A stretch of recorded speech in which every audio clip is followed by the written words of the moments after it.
WWE Unreal presents itself as a window behind the curtain, but the more you watch it, the clearer it becomes that it is less about transparency and more about control, less about revealing the business and more about shaping how we remember it.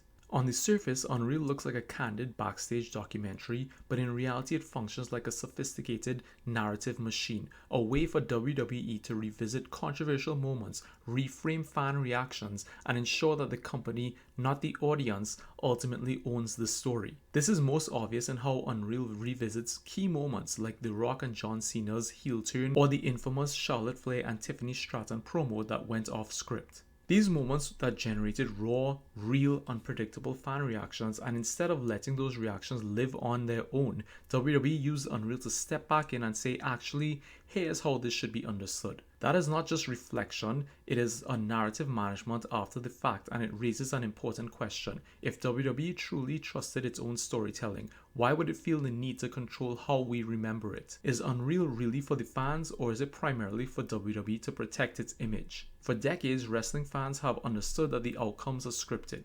That has not ruined the product because the magic of wrestling has always existed in the performer's ability to make those scripted outcomes feel emotionally real in the ring. We accepted that storylines were planned, but we still believed that once the bell rang, the wrestlers themselves were driving the performance through their athleticism, timing, and instincts. What WWE Unreal inadvertently exposed, however, is just how over-directed modern WWE matches and segments have become. We do not just see creative meetings or broad story planning, we see producers giving detailed instructions about timing, selling, camera angles, pacing, and even micro reactions. This changes the entire way we perceive wrestling. Instead of watching performers react organically within a planned structure, we start to see them as executing someone else's directions moment by moment. So the real question becomes, after Unreal, can we ever watch a match the same way again? Or will we always be wondering how much of what we see is truly the wrestler's choice and how much is producer choreography? This is where Unreal does a genuine disservice to the product and to the talent. Wrestlers spend years perfecting their craft, building their in-ring psychology, and learning how to tell stories through movement. But Unreal risks reframing them not as creative artists, but as highly skilled performers following cues. That does not diminish their athletic ability, but it does diminish our perception of their creative agency.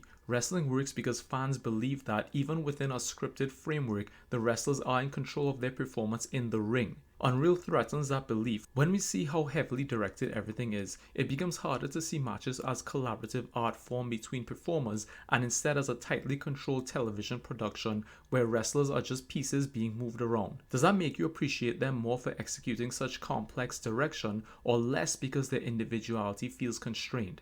This tension is especially clear in how WWE Unreal covered Jey Uso's major push. In the series, we see Jey himself openly admitting that he was getting gassed in the ring during his rise as a top singles star, struggling with the pace, the pressure, and the physical demands of being in high-profile main event matches. In any other era of WWE, that kind of admission might have been career-threatening. In the old-school mentality of wrestling, if someone was being pushed to the top and they did not physically or mentally step up, they would simply lose that spot. Major pushes were not just gifts, they were tests, and if you failed them, someone else was ready to take your place. But Unreal shows us a very different philosophy in modern WWE. Even knowing Jey was struggling, the company still pushed him anyway, committing to the storyline and the brand momentum rather than letting in-ring stamina dictate his position. On one level, that is supportive and humane, but on another level, it reinforces how much the push itself is a top-down decision rather than something earned purely through performance in the ring. It begs the question, should a push be about what management wants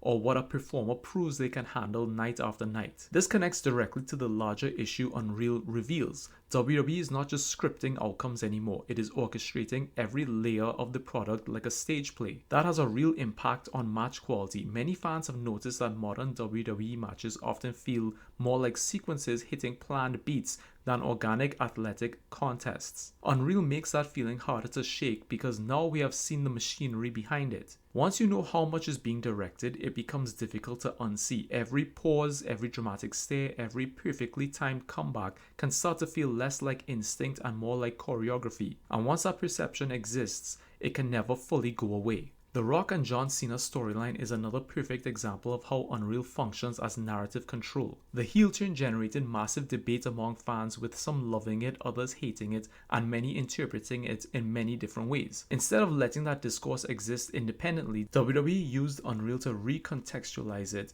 framing the creative process in a way that makes WWE look intentional, calculated, and in command at all times. The same thing happens with the Charlotte Flair and Tiffany Stratton moment. Fans reacted to it as a rare, unscripted clash that revealed real tension, but Unreal later shapes that memory into something more controlled, more aligned with WWE's preferred narrative. So is Unreal about showing us the truth, or making sure the truth aligns with WWE's brand?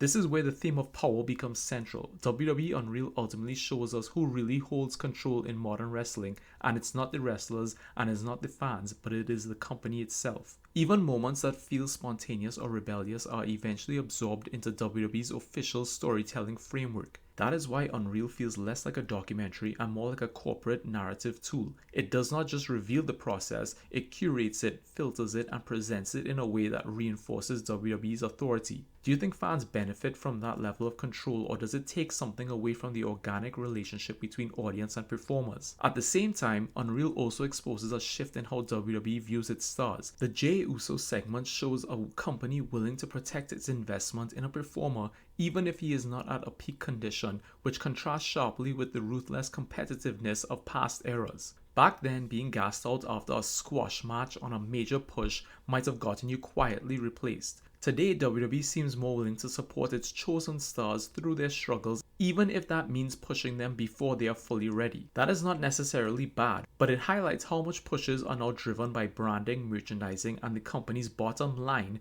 rather than purely in-ring merits. All of this leads to a bigger philosophical question about what wrestling is supposed to be. Is it primarily a television show that happens to involve athletic performers? Or is it still a sport theater hybrid where the wrestlers themselves are the beating heart of the product? WWE Unreal leans heavily toward the former, presenting wrestlers as something meticulously engineered from above. But wrestling has always been most compelling when it felt like a conversation between the ring and the crowd, not just a one-way broadcast of pre-planned emotion. Has Unreal strengthened that connection or weakened it? In the end, WWE Unreal is not inherently evil, but it is deeply revealing. It shows us a company obsessed with controlling its image, its narratives, and even its history. It exposes the over-direction that many fans have already suspected but now cannot ignore. It reframes controversial moments to favor WWE's perspective. It highlights how modern pushes like Jey Uso's are driven by corporate strategy as much as in-ring performance. And once fans have seen all of this, they simply cannot go back to blissful ignorance. So I want to ask you, has WWE Unreal made you more invested in wrestling or more skeptical of it? Do you think WWE should be this transparent, or would you prefer to keep some of the magic intact? And do you believe Unreal ultimately helps or hurts the wrestlers who dedicate their lives to this business?